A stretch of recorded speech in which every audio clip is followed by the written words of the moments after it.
The Citizen Mike Show.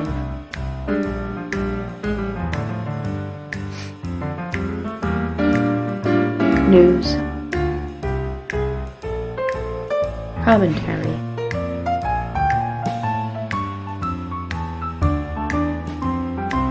Interviews.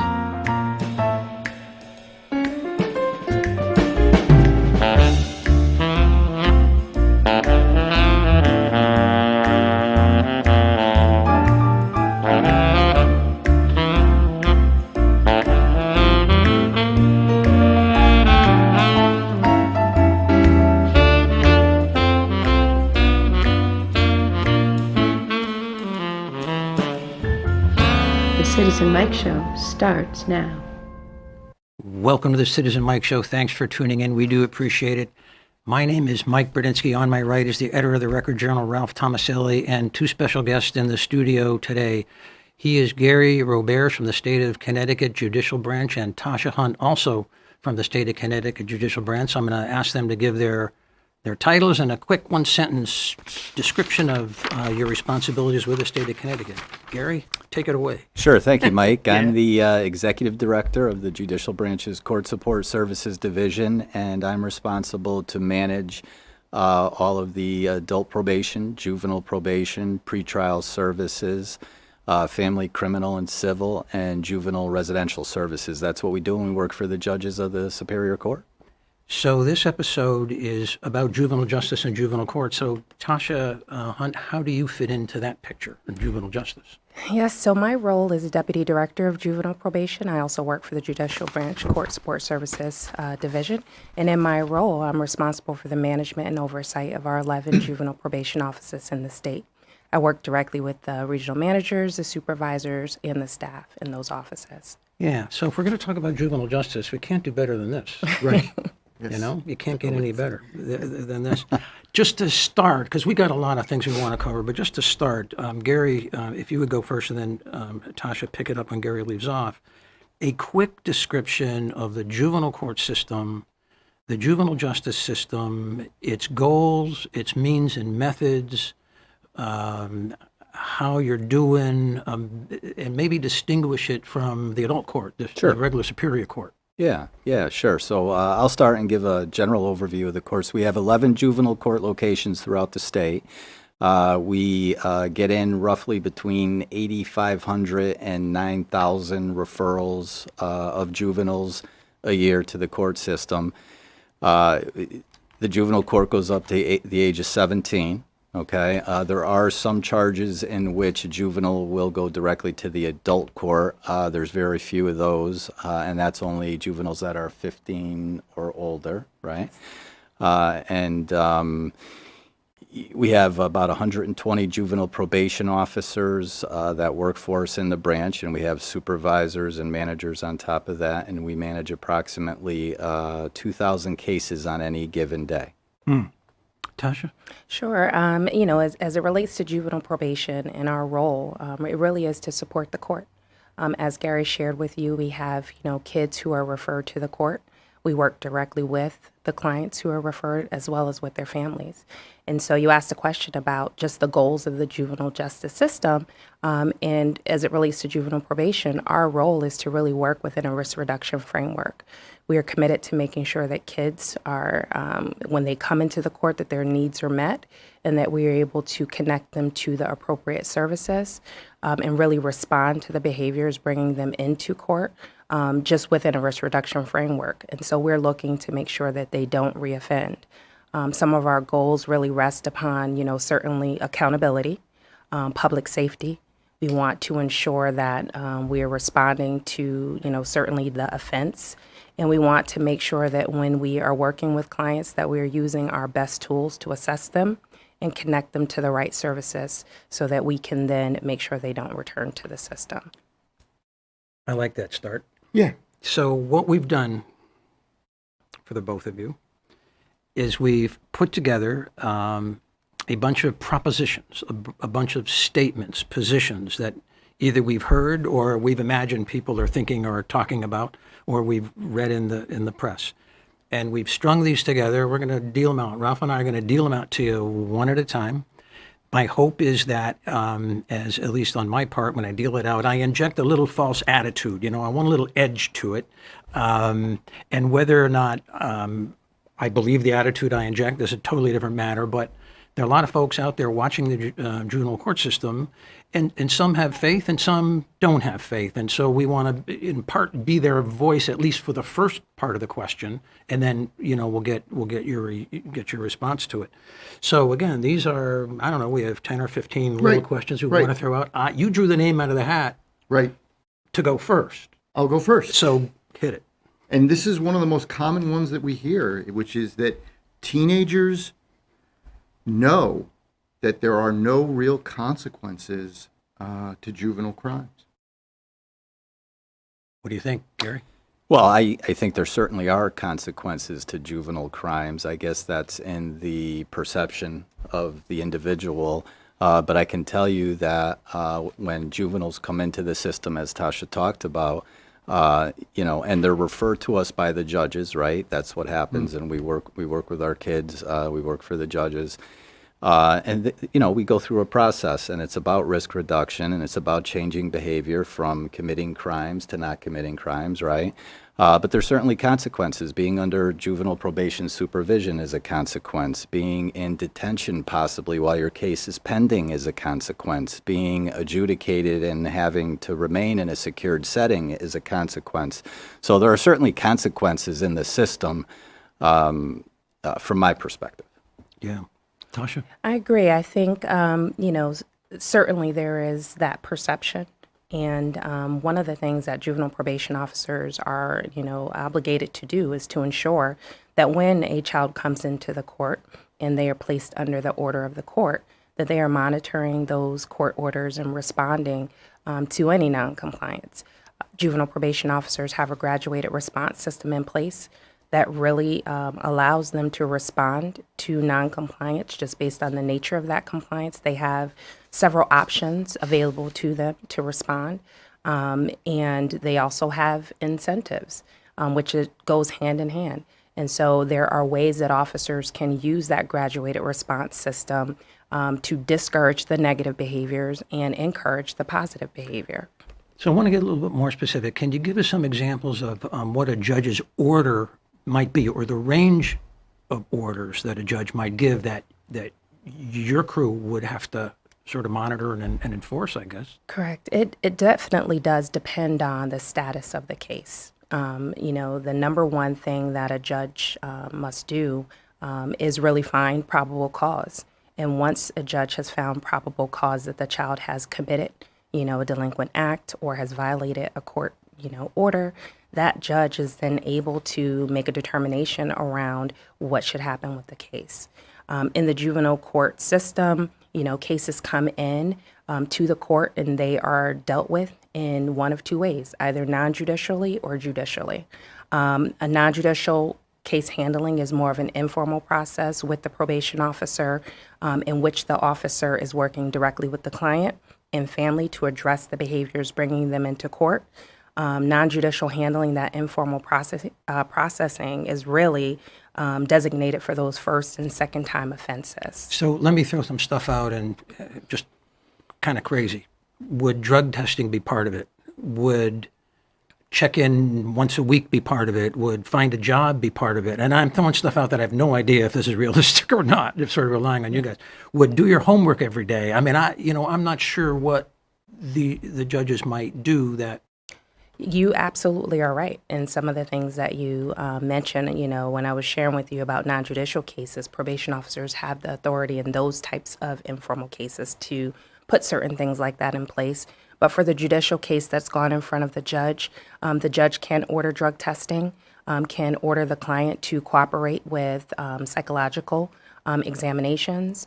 The judge can order that the child not, commit any new offenses. They must attend school. They must adhere to, the rules in the home.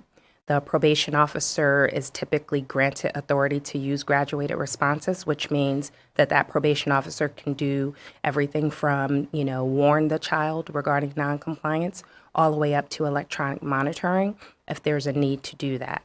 Okay. So that's what I'm going to ask you. So judge puts an order on, you try to enforce it, and the kid says, make me. Nah, nah, nah, nah, nah, make me. Not doing it. Thumb their nose at the system. What happens? No, go ahead, Tosh. I was just going to say we learned, over the years, we've learned a lot, about, really just the adolescent brain.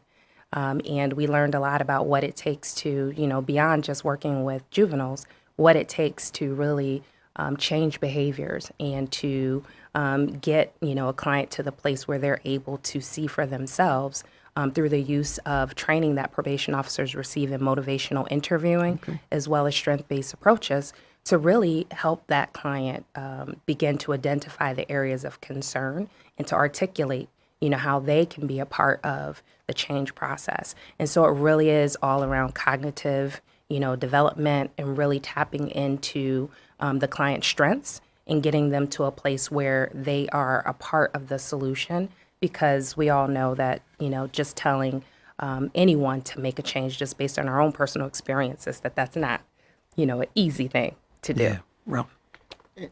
And I think what you're getting at, and I wanted to ask this, and it gets to where the original premise comes from. It sounds to me like the goal here is to make sure that the juvenile offenders don't become adult offenders. Whereas I think when people say there are no real consequences, they want 16-year-olds or 15-year-olds treated like adults. So, and I think there's some studies that show that if you don't try to, at some point at 15, 16, or 17, try some of these approaches, the percentage of people that will end up in the adult system. Do I have that? Is that where this is coming from?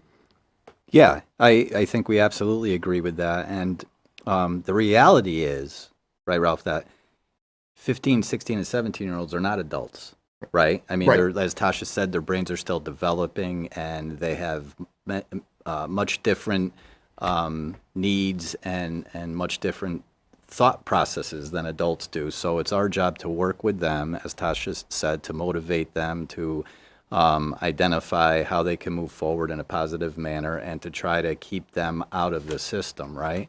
I think, Mike had asked initially about any similarities in the adult system or differences. The similarities is that, we have adults that will not comply with the orders of a court on the adult side, right? So it's the same on the juvenile side. And at the end of the day, if that continues to happen, we'll bring them back to court, and they ultimately have to answer to the judge, right? But really, it's through the work of our juvenile probation officers and our adult probation officers on the adult side that we're looking for that behavior change, so that they're not committing new offenses and our communities are safer, and, the state's in a better place. I'm going to take the next one. Good. So, as in your answer to what I'm about to ask you, if you could incorporate an explanation of the raise the age law, because I'm going to address that in this comment. So, the raise the age law was an absolute disaster. And now there's a movement or recommendations from experts to raise the age even more. Yeah? What's going on here? Yeah, so... Notice the attitude. I tried Yeah. to notice that. I tried to, okay, good. Yes, I didn't want that to be think we wasted, did, right? That's it. So we implement laws that the General Assembly passes, right? That's what we do in the branch. So when the raise the age came through, and in 2010, I think the 16-year-olds came in, and then in 2012, the 17-year-olds. Go slowly at this point so we all understand I'm sorry. what that means. Okay, Yeah, so yeah. the 16 and 17-year-olds were historically processed, adjudicated in the adult system. And then the legislature decided that we would raise the age of the juvenile court jurisdiction to include 16 and 17-year-olds. We were one of the last 3 states, I think, in the country in which 16 and 17-year-olds were adjudicated in the adult system. So in 2010, 16-year-olds were added to the juvenile system. In 2012, 17-year-olds were added to the juvenile system.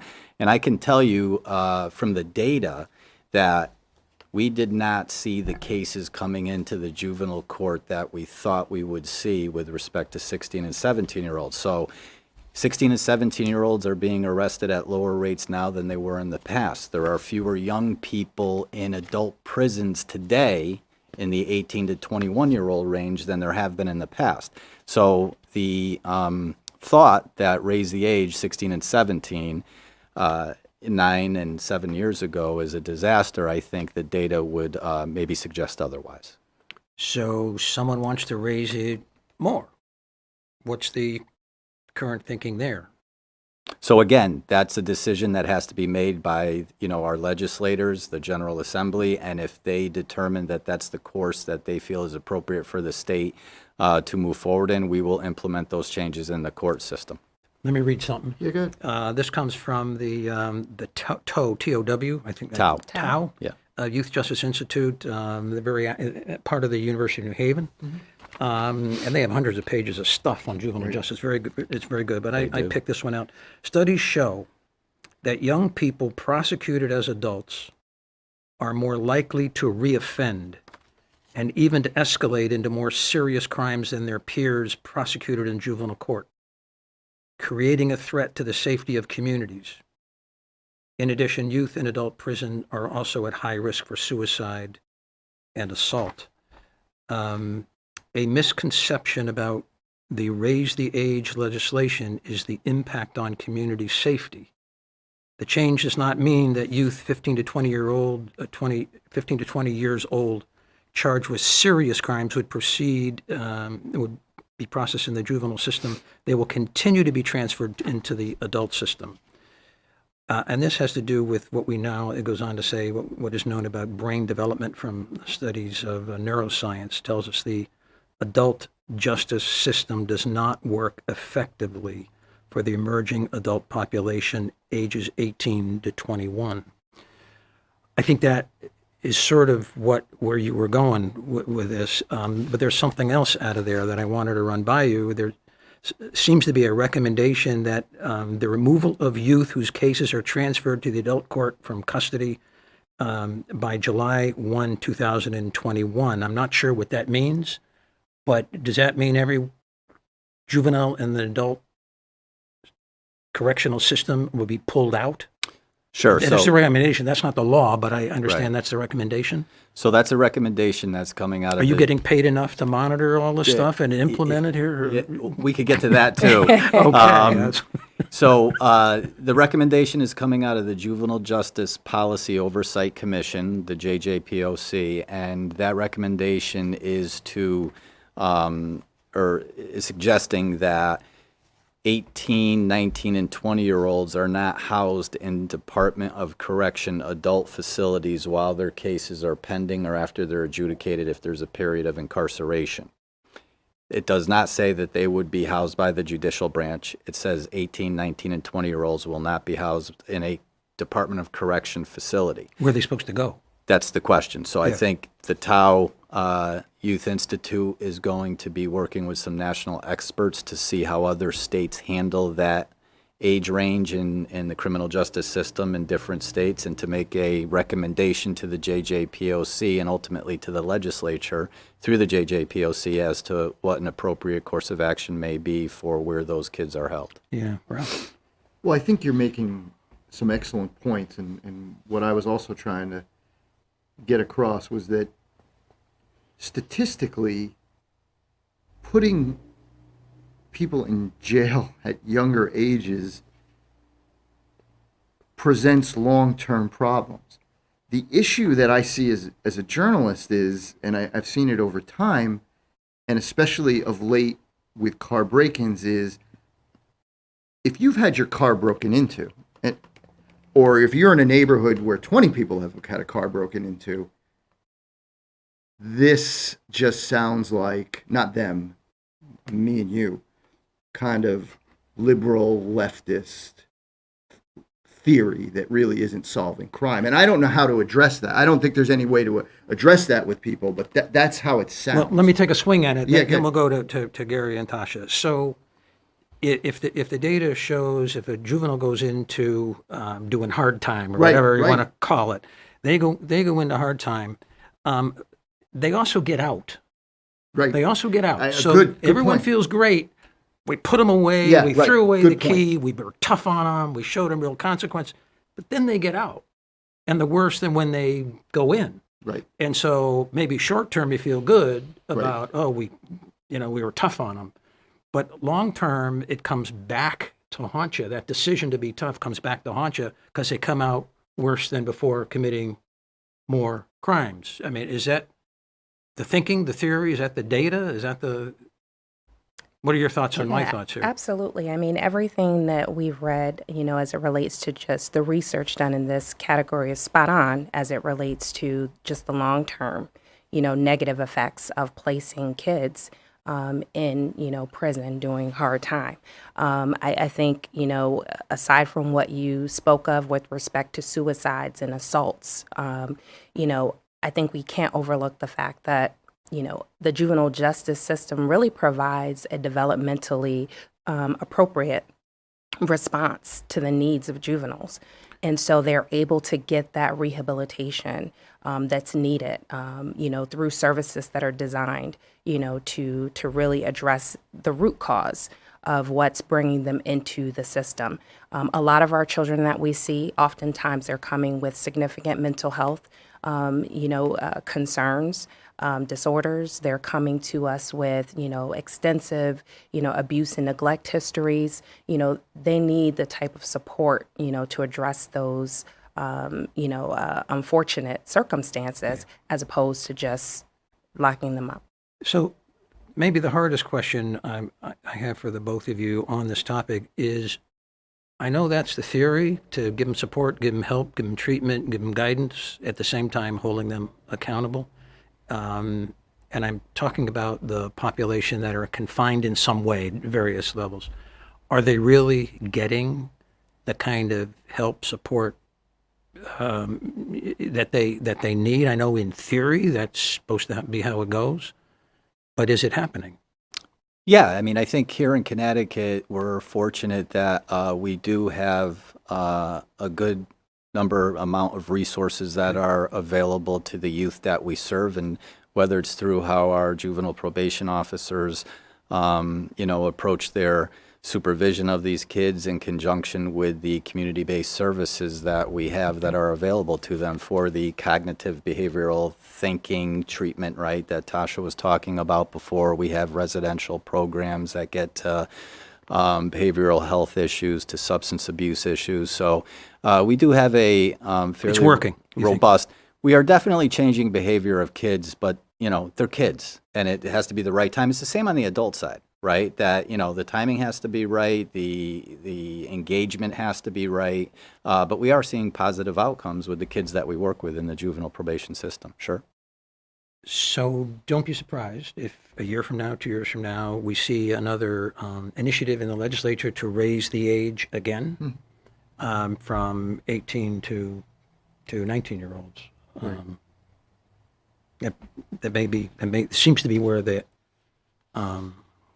studies are going, but just based on my reading.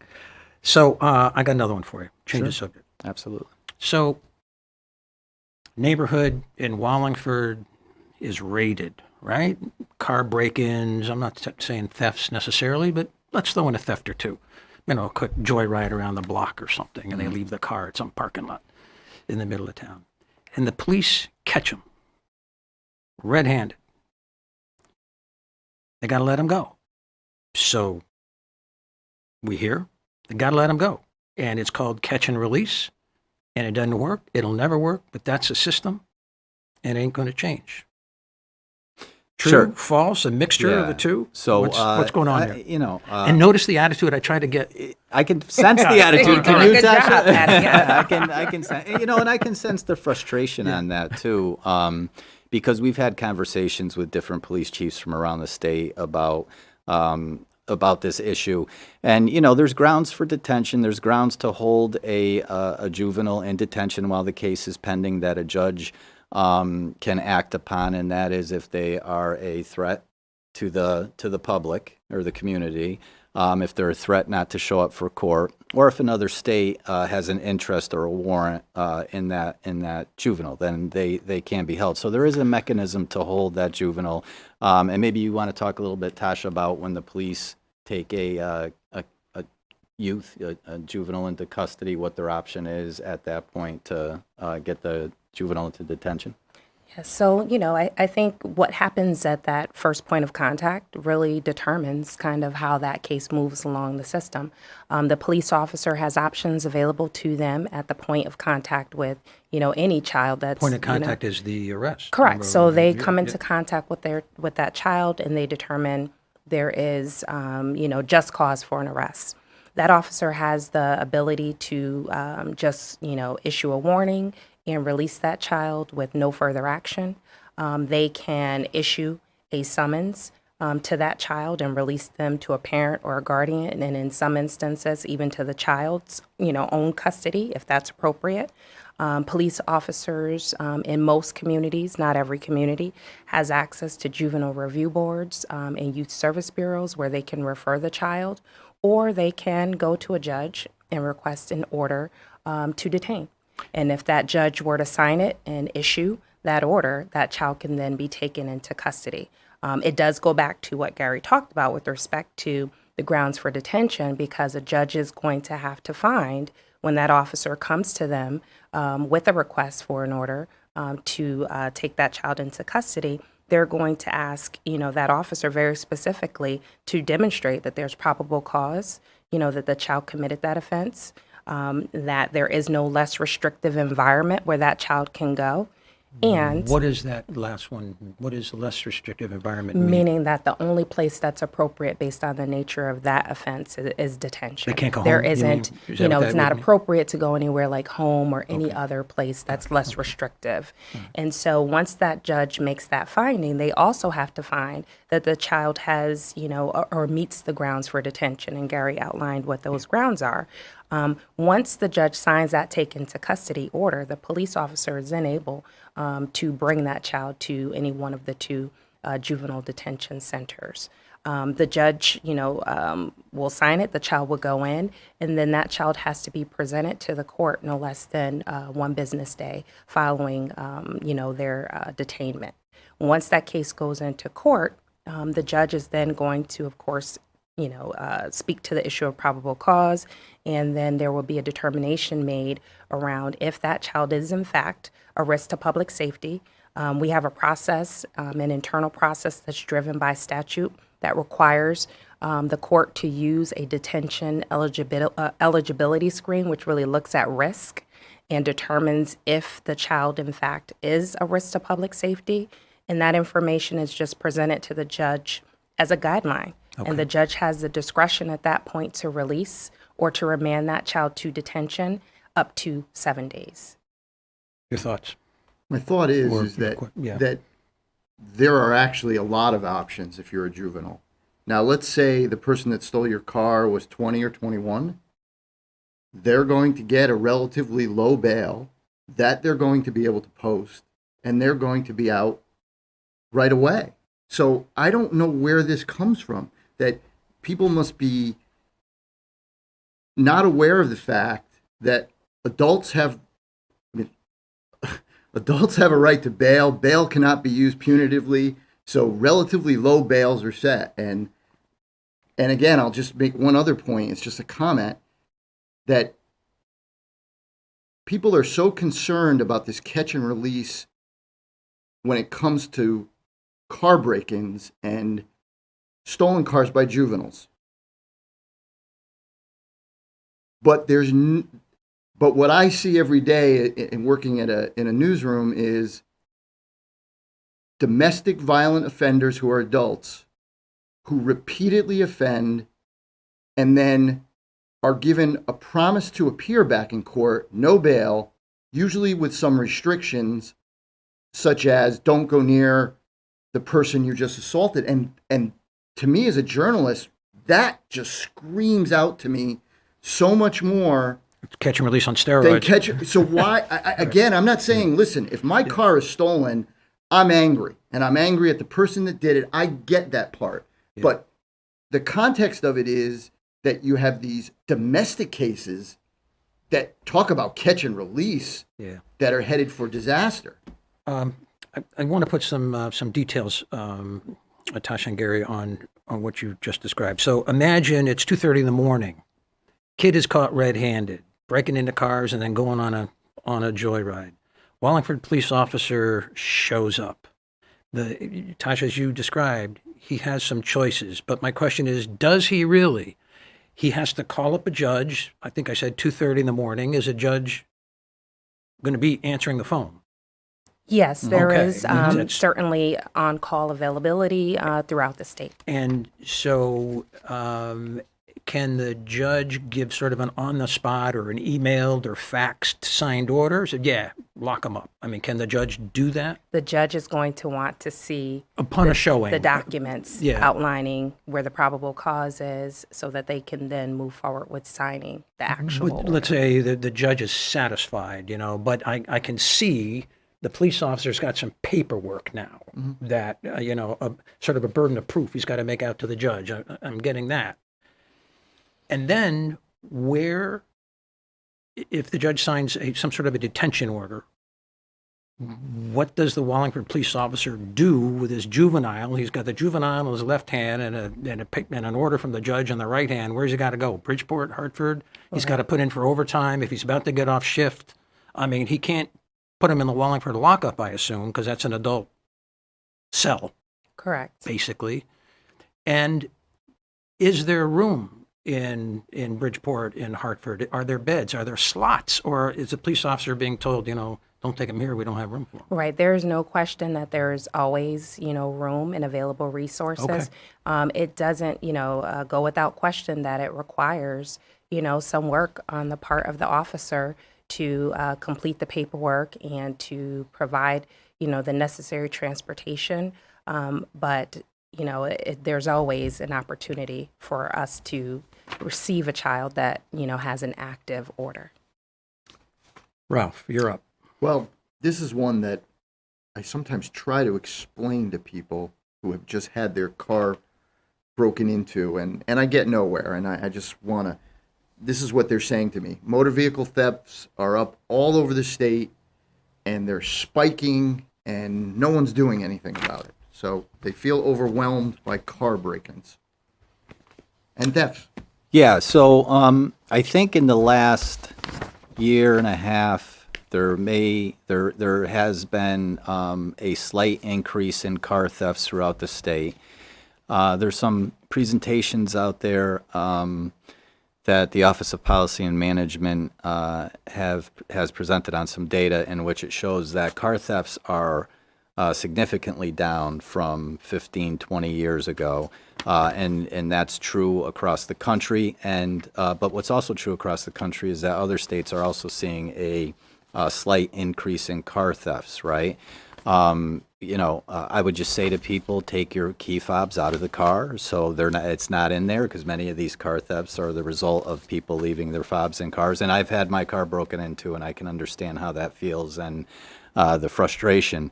But the fact of the matter is that, and a big spike. So with repeat offenders, we know that there's a small percentage of kids that are doing multiple offenses, right? So it's not like there's a large group of kids out there throughout the state committing multiple offenses. It's a small group of kids that we know are repeat offenders on this.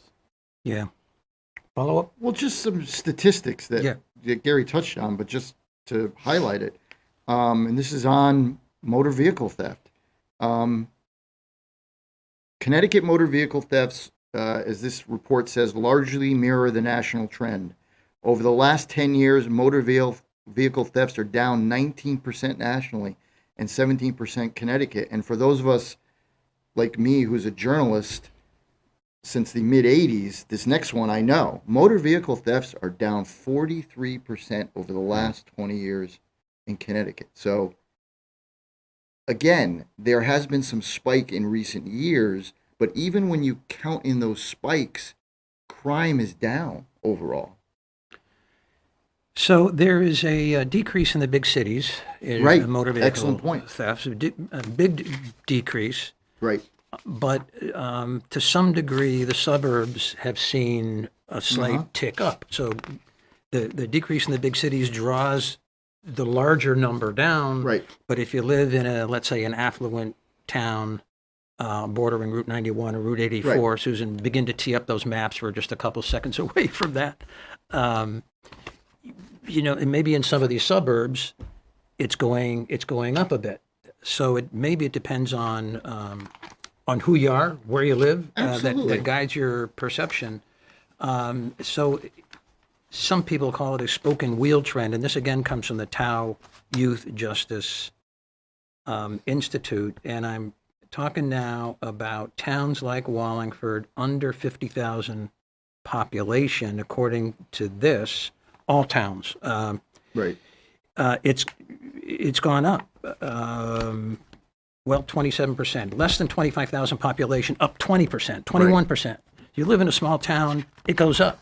But Absolutely. the numbers, absolute numbers are small because it's a small town, there's Right. few arrests, really just a handful of arrests. But it goes up by 5, it may double the amount of arrests. In towns 25 to 50,000 population, the increase is 7%, and that would be Wallingford. Whereas the big cities, 50 to 100,000 population, down 16%, over 100,000 in population, down 29%, but the total is down 17%.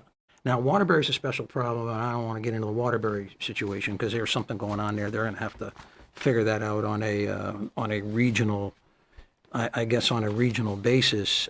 Before we put up the maps, which is coming next, one of the researchers that appeared at one of these oversight committee meetings, I forgot the long name of the title, but it said that in his view, because the absolute numbers of increase in motor vehicle arrests are small, you can only solve 10% of the thefts. So you have a handful of cases. He seemed to be saying this is not the time on a handful of cases to make policy changes, and I don't want to get you guys into this, policy debate that's going on in Thank the you. legislature. But you're welcome, I guess. But just your thoughts on my thoughts, and then we'll get these hotspot maps up. Yeah, I was at that presentation, and I think that it does clarify exactly what the issues are that we're facing here in the state. And I think that the point the presenter was trying to make is, do we want to really make significant policy changes in this state based on such a small number of cases? And I think it's to your point, Mike, right, that it is a small number of cases that we're talking about, even though it doesn't feel like that in our communities, right? It doesn't feel that way right now. But Ralph was just given the data here in Connecticut and nationally, and that's the data that we have to work with. So we got some maps. I love maps. Yeah, let's Take look it at away. maps. Let's see what we got in the way of. And it's good news if you live in Wallingford, isn't it, Mike? I'd say. Because the hotspots, and as I looked at it, and you'll keep me honest, the hotspots kind of start out here. This is 2010. Yeah. And the hotspot is to our southwest. Is that how I would describe that? If you can see Wallingford there, the hotspot is to our southwest. In 2013. Yeah, 2013. It's sort of still there. It's still there. And Wallingford is really not Nope, we're right on the border. threatened by this data. Seems like Wallingford is, got some, but it's certainly not in the crosshairs of juvenile crime Absolutely. in 2013. Okay. So if Wallingford had a problem, comparatively speaking, it wasn't much of one, comparatively speaking. Right. Cold comfort if you live in a neighborhood that's been raided by a couple of kids. No, though. well, I think we've said that. Now, this Yeah. one is 2015, and I found this interesting because the hotspot moves north of us. Right. And yet Wallingford, once again, remains out of the hotspot. It escapes, doesn't it? And are we What's the gonna look at latest? We got one more. I think. 2017. Now it really is north of us. Yeah. But again, Wallingford stays out of the hot zone. So actually, if you live in Wallingford, these hot zones have been right up against us, but it's never moved into town. So, Gary first and then Tasha, what's the takeaway? I mean, we have maps. What's the lesson, I guess, if any, from Yeah, this data? so what we're concentrating on is there, and Tasha talked about this earlier, we're always looking at the research and what programs have been proven to work with certain population populations? And are there things out there that we can provide to kids that are participating in motor vehicle thefts so that they don't in the future, right? There's a couple of programs throughout the country around restorative circles where, you know, the kids actually talk with the victims of the crime and, you know, to get their input and the feedback as to how it affected their lives. So that's one way. There's another program called Credible Messengers where kids and adults, young adults that have participated in this kind of activity in the past talk to young kids that are doing it. So our takeaway is we're going to continue to look at what's available to us because we're going to continue to get these kids, right? It's going to happen. And we want to make sure that we're prepared with the best services that we could provide through our juvenile probation officers to change that behavior and do our work around risk reduction. Yeah. The next one I want to throw at you has to do with the diversion programs. And in the course of your answer, explain what those are because it may mean different things to different people. But here's the comment, and I'm going to try to inject as much attitude as I possibly can. And then I want to read you a sentence or two that appeared in an op-ed in the Record Journal, you know, Meriden in Wallingford, in the area's newspaper. But diversion programs just let juvenile criminals escape accountability. They're coddled, they just let them escape accountability. And now the experts want to even expand diversionary programs. And listen to what Chris Powell wrote in part, appeared in the Record Journal today, Tuesday, April 30. He was talking about gun control, but this got into his column. He says, kids fooling around always will be hurting or killing themselves or others with something, much more so lately with stolen cars.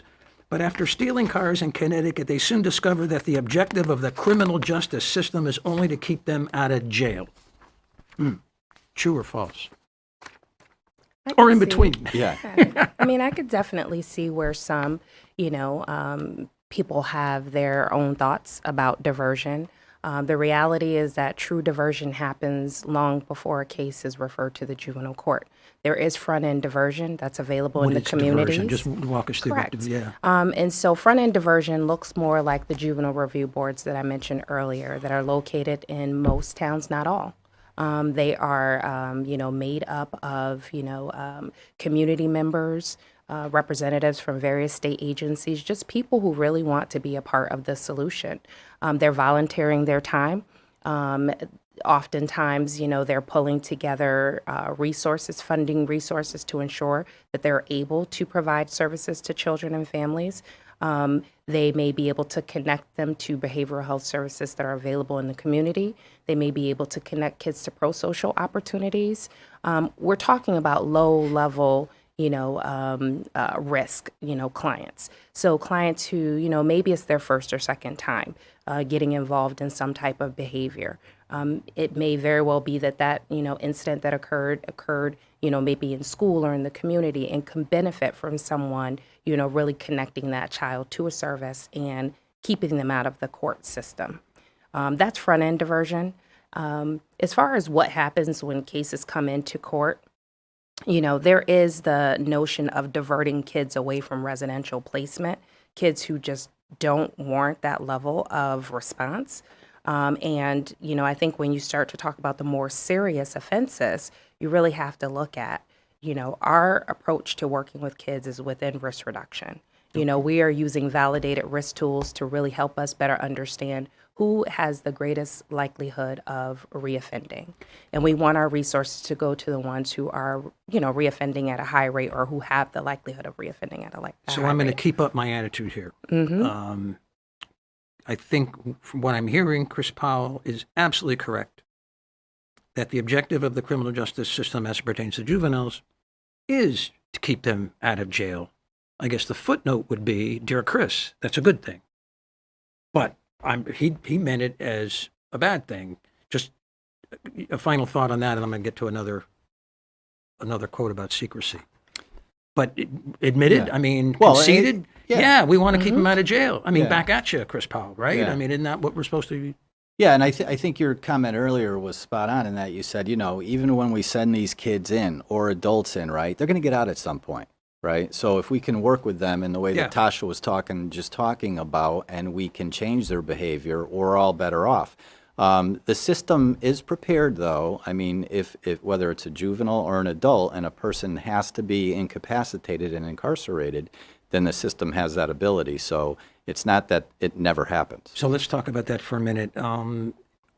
Again, what's the approximate size of the juvenile population that are somehow Sure. in a residential, either in jail or, Yeah.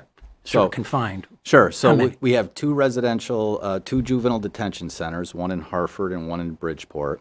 And this morning we had 88 kids that were in those facilities between the two, 77 boys, 11 girls. And approximately 24 are in what's called a secure setting, so they have been adjudicated and they require that level of supervision.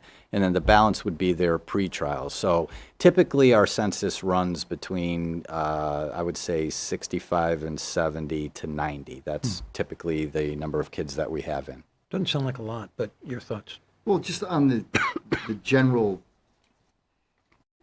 what you have here is Chris Powell is like a lot of conservative columnists. They want to lock everybody up. On the other hand, they're always claiming fiscal responsibility. And what I'd suggest people do is go to your computer and look up the cost to incarcerate someone for 1 year, and then consider the fact that there are people incarcerated who have packaged and sold relatively small amounts of drugs to people who are addicted. And look at what it costs you to keep those people in prison. Now, I'm not excusing any of it.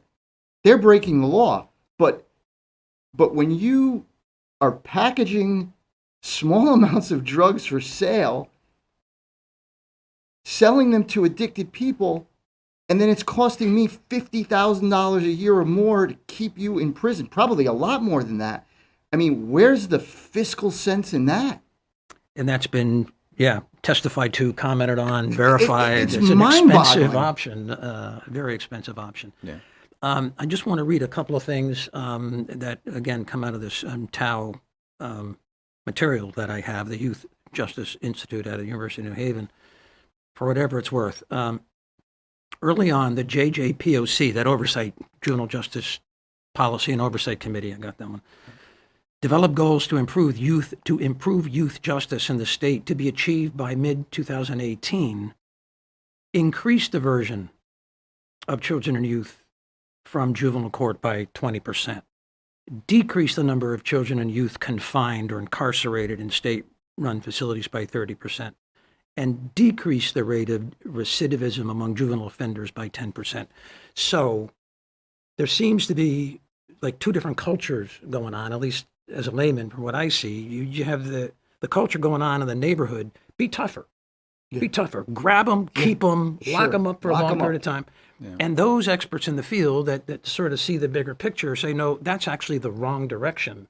You got to increase diversion, decrease the population that are confined, and it's very striking. One reason why we have this segment of the show was sort of expose, this a little bit, expose in a good sense, But let me get to the other part of Chris Powell's column, which is a little off the track.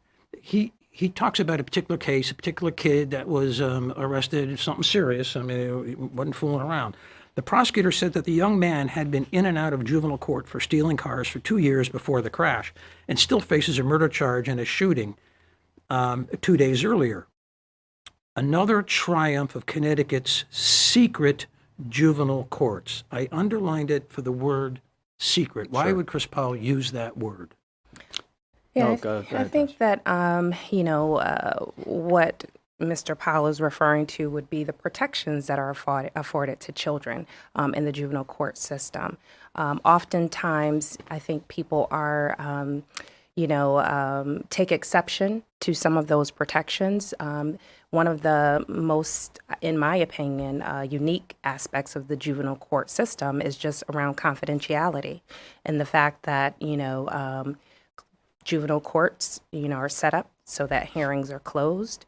Only the parties involved in those hearings are allowed to be present. Why? What's the... Just to protect the juvenile, to ensure that their, information regarding their circumstances, that it's just not out to the public. One of the risk factors, when we started talking about, the negative impact of, bringing kids into a system really has to do with stigma, labeling, and the long-term effects of that on kids. There is certainly a degree of, privacy that's there for that child's own protection. There are a number of collateral consequences oftentimes that kids will face that go far beyond just that hearing in that courtroom, that quite honestly can follow them well into adulthood. There are erasure laws in place for juveniles. The way the system is designed, while there are some similarities to the adult system, kids certainly have the right to an attorney. They must have their parents, present when there's, some type of interviewing that's taking place. Parents can refuse to testify against their children unless they are the victim of a violent crime. There's just a number of protections in place to make sure that we are, really approaching juvenile court cases from a rehabilitative standpoint, as opposed to, criminalizing them even further. So Just go ahead. Yeah. one thing real quick, that's not a judicial branch policy, right? And how we manage the courts, that's mandated by Connecticut general statute, the confidentiality. And Okay. So I guess the point is, and the hope is, one day these kids will move on and open up another phase of their life, and they don't want as an anchor around their neck some 5-year-old article, that pops up. They want to be able to, or give them every opportunity to turn their lives around. And if you have this publicity out there, that interferes with that goal, I think. That's an excellent point. And guess. the best of my memory Yeah. is that these legislative, the fact that there were laws that increased the privacy of juvenile proceedings did not come from Meriden or other other cities or even inner city communities. My memory is that these legislative initiatives came from more affluent towns where people were concerned that They're if you little were Johnny. right, and that this would follow him. So again, Okay. I'm not saying there may have been individual efforts, and certainly inner city communities have become more vocal about this of late. I'm just going back over decades Right. and remembering that's generally where those initiatives came from. But yet people tend to angrily point towards the cities and say, why are we covering up what's going on in New Haven? And it's just not fair.